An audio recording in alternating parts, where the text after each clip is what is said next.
Okay, friends, this is a scallop and shrimp and saffron risotto drizzled with a little truffle oil. This is delicious, cooked to perfection. If you like the recipe, please subscribe, give us a thumbs up, and ring the bell. All right, friends, very simple recipe to make, a shrimp and scallop risotto. There's a lot of rules that we got to follow when we make a good risotto. First of all, it takes time to make a good risotto, okay? You can't just do it in 10 minutes, You got to spend about 25, 30 minutes to make the perfect risotto. So we're going to do it together, okay? First thing we're going to do is we're going to saute the grain of rice.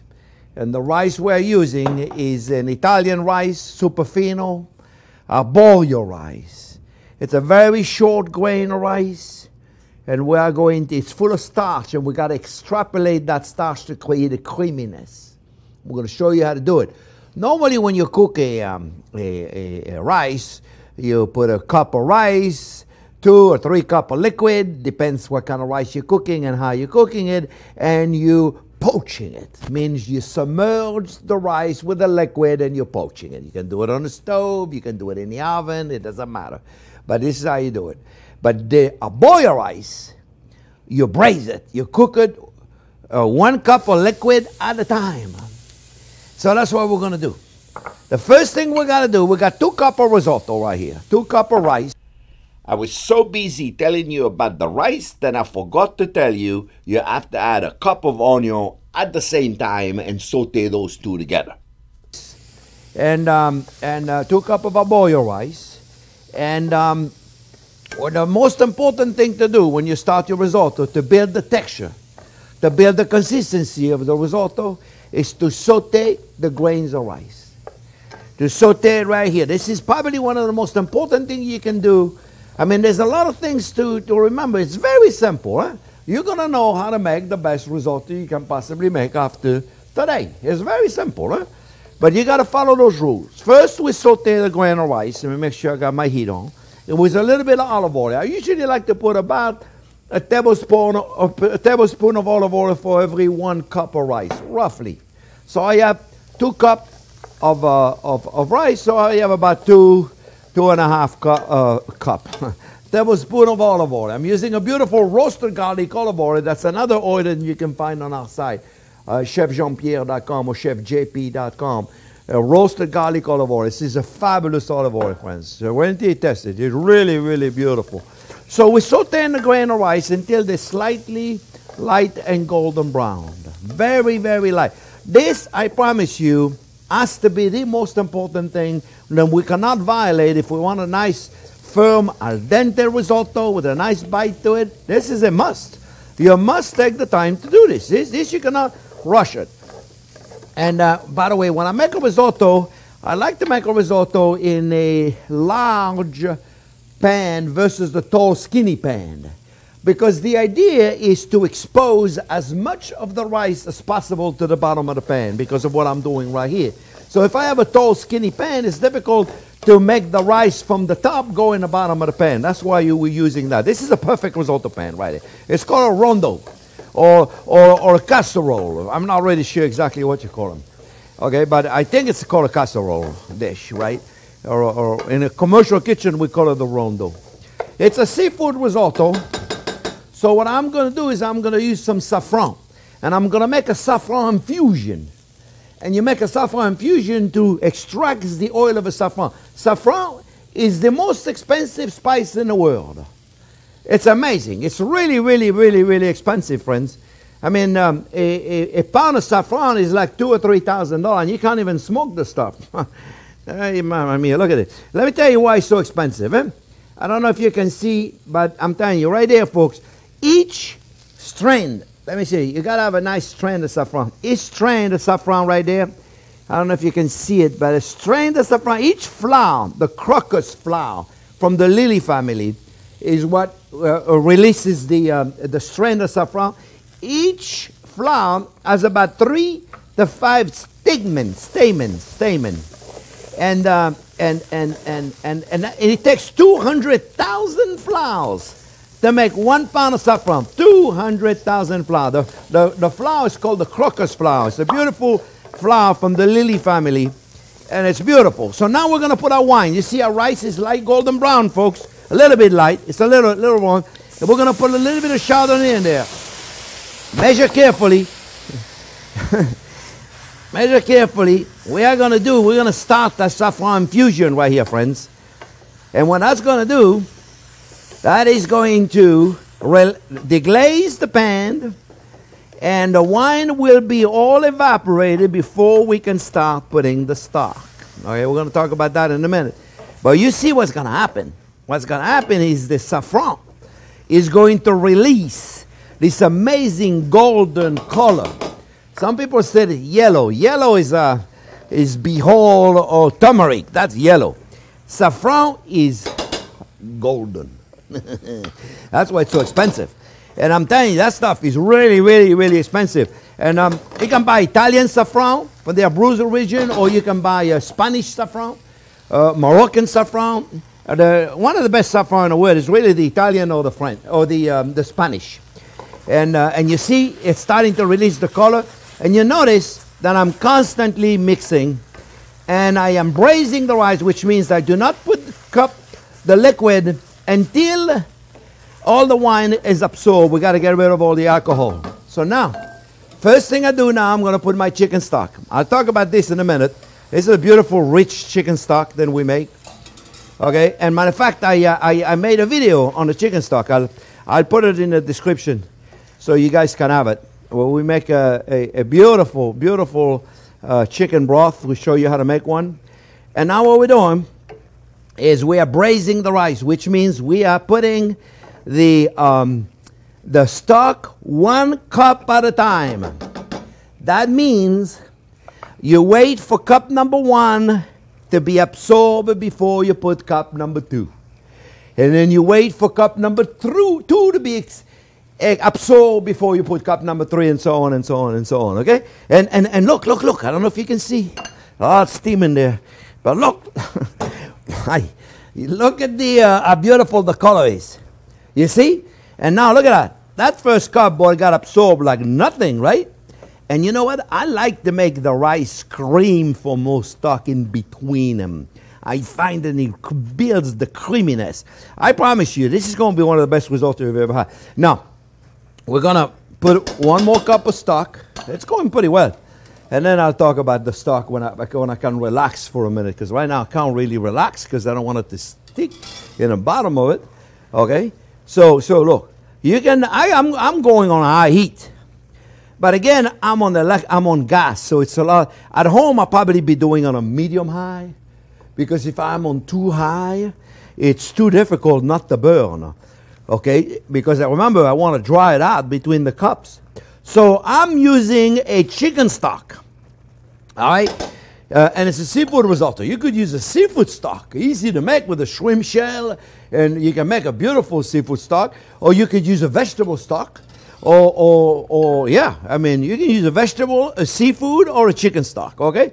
Vegetable broth, easy to make also, and you can certainly do it, but we're going to have seafood in there, and it goes very well with it. And look at the color.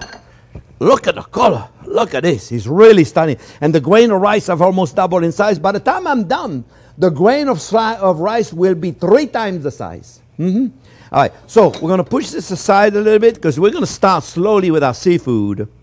Now, by the way, this is a rule of thumb, folks, that I use when I make a risotto, okay? Doesn't matter if I'm making a duck risotto. I make a duck confit risotto that is amazing, and I serve it with a medium rare duck breast and a confit of leg. Oh, it's beautiful. Or mushroom risotto. Doesn't matter what I do. I cook the rice in one pan, and then I cook my mushroom or my seafood or my duck or whatever it is I do on the side. And then when the rice is ready, I'll add it. Because if you do a mushroom risotto, I see a lot of people do that. They do a mushroom risotto where they put the mushrooms in the pot at the beginning, and then for 30 minutes they cook the mushroom. Not a good idea to cook mushroom for 30 minutes, and then where the water from the mushroom going to go? So that's why I do it separately. So then I have an opportunity to get rid of the water in the mushroom, to saute the mushroom, not for a half hour in the pot, and they get all messed up in there. So I do it separately. All right, so now, seafood. We're going to put a little bit of roasted garlic olive oil right in there. And I got some shallots. I'm going to saute a little bit of shallots. Right, little shallots right there. If you don't have shallots, use onion. I got some sea scallop, beautiful Maine sea scallops. And I got some black tiger small shrimp. And everything is cut bite size. When you make a risotto, everything has to be bite size. Right? You can't go in there with a risotto with a fork and a knife and be cutting. Because a lot of people like to use the risotto with a spoon. Even with a fork, it has to be fork friendly.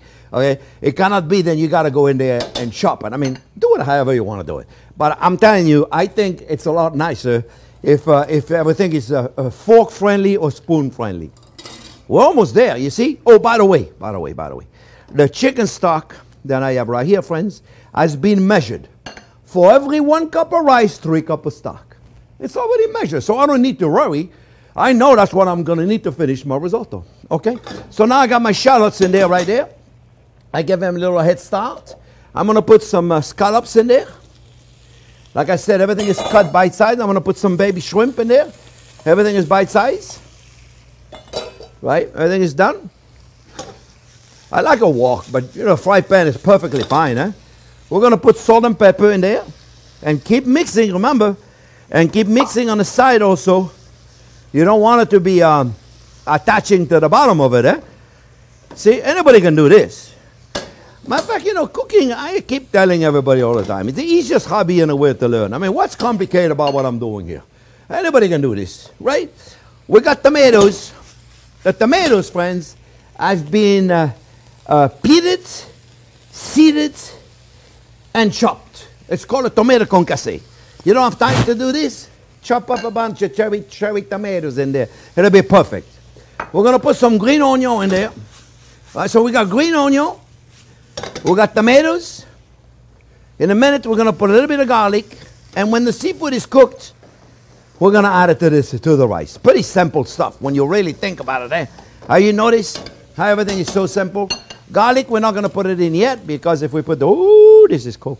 If we put the garlic now, we're going to burn it. Well, it's getting hot. I'm going to turn that off. I've only been burning my fingers every time I take it out. So let's make sure. Let me make sure my heat is. Oh yeah, my heat is on. It's good. And I want to continue mixing. Continue mixing. My seafood is almost ready.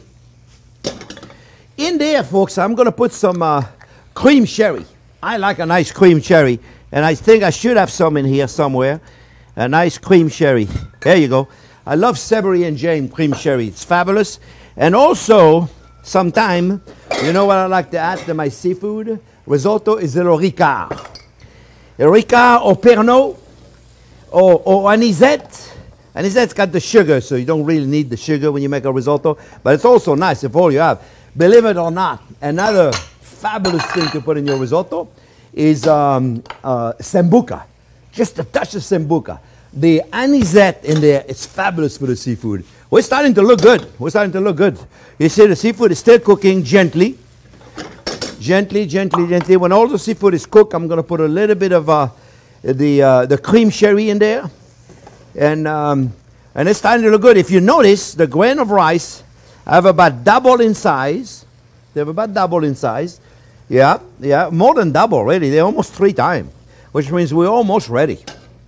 We got to just...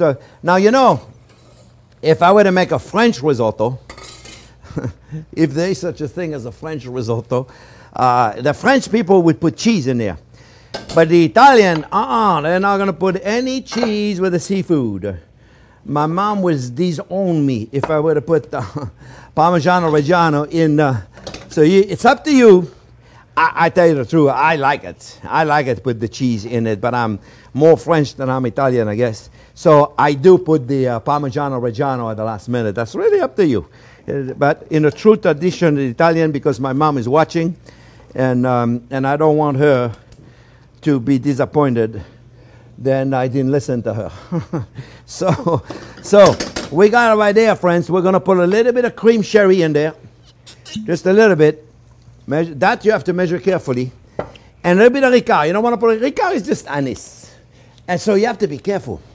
When you put anise, friends. See how little that was? Ooh, that was so little. Because to me, a good seasoning, Mamma mia, look at all those bottles I got in here. To me, a good seasoning, friends, is in the background.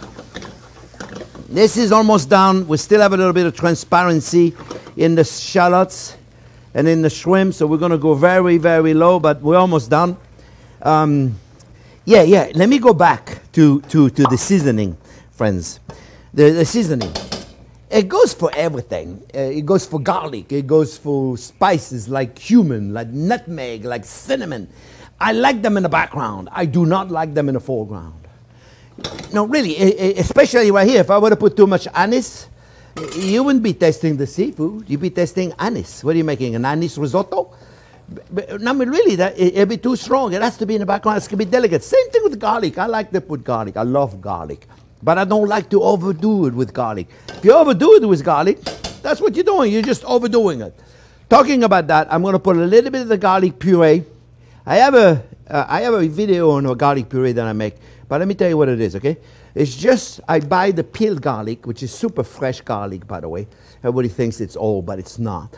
And I mix it in a food processor with olive oil, and I create a garlic puree, right? And when I'm done with it, I put it in a freezer and ice cube trays. This is a big ice cube tray because, you know, I cook for a lot of people every day. So I use big ice cubes. But at home, I have a little regular ice cube tray, and I have my chopped garlic in there. And when I need garlic, I go and pop a cube. It's really good. I do it with a pesto. I do it with my beef stock. So when I need beef stock, I have this big ice cube because sometimes I just make a sauce for 1 or 2, and I don't need a lot. All right, look, folks, that seafood is done. The risotto is almost done. You notice I have a little bit of stock left, and you're going to say, well, you say you pre-measured the 3 cups. I did. And what happened is, look, you see all that liquid right there? So this may finish the risotto. So I'm done cooking the seafood. The risotto is almost done. So I'm going to mix it in here until we have the right consistency. And, you know, we're going to know that. We're going to know that by testing it. That's really the only way we're going to know right now. I mean, it's looking pretty good. It's looking pretty good, but I don't think it's ready quite yet. So like I said, unless you have Italian in your family, then at the table, don't put any cheese in here, okay? But if you don't, put a bit of Reggiano Parmesan in there. It's going to give it a beautiful texture. Otherwise, you can put a beautiful butter in there, too. Put a nice chunk of butter in there. Or a little bit of cream, just a touch of heavy cream, or a little bit of butter in there. It'll be absolutely delicious. I have to stop for a second because I need to get some butter and cream. All right, so we are almost at the end, friends. I have about a cup of stock left, but I think then the liquid in the seafood may have done, but we're going to test it. We're going to test it. We want it to be al dente. Al dente doesn't mean raw. Al dente means it's got a nice bite to the mouth. It's got it's firm without being hard. Oh yeah. Oh yeah. Oh yeah. Delicious. I think we got it. We're going to put just a touch more stock. And I think we got it right there. We're going to bring it to boil. And we're going to put a little bit of butter in there. Okay, friends? Just a little bit of butter. You don't have to put a lot. And you can put a touch of cream. Or like I said, you can put some cheese at this point. It's really up to you. All right, so I'm going to put just a little bit of butter. I got a nice couple of pieces of butter right there. Just a little bit. Normally I put a lot more butter than that. and then you know what you can do, so put a touch of cream. And I'm talking about very little, friends. Just look, just up. That's all you need. That's all you need. That's all you need. Right there. And right there, friends, you're going to have an amazing risotto. You see? Look at this. This is beautiful. And I have a surprise. We have this beautiful white truffle oil from Alba, Italy. Real truffle, sliced and steeped like they make tea with extra virgin olive oil. They keep it in there for 3 days and they remove them. And I'm telling you, if I had fresh white truffle, it wouldn't smell any better. It wouldn't taste any better. This is an amazing real truffle oil. I mean, there's no such a thing as truffle oil. You don't take a truffle and squeeze it. It's a extra virgin olive oil or grape seed olive oil that has been flavored with fresh truffle. And this right there, my friends, is fabulous. And then I'm going to show you, I'm going to plate it, but I have to plate it in a risotto plate. This is a risotto plate. Okay, look, see? Let me show you, friends, because I got a bunch of stuff in here. You see, this is a risotto plate. A risotto plate, it's got a bowl in it, so it's elegant. Elegant because it's got a big frame around, and the risotto is going to be in the middle, and it stays nice together. Okay, you have to keep it all together. You don't want to put it in a flat plate. It'll cool too fast. You see, this right there, folks, this is a risotto. This is a beautiful, beautiful risotto.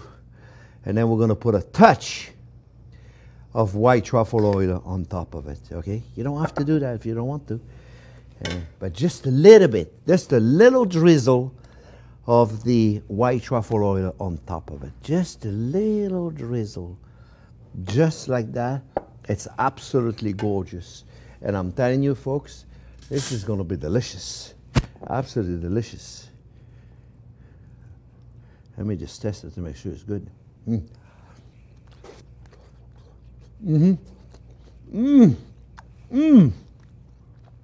It's hot, but it's delicious. Perfect risotto. Perfect shrimp and scallop risotto.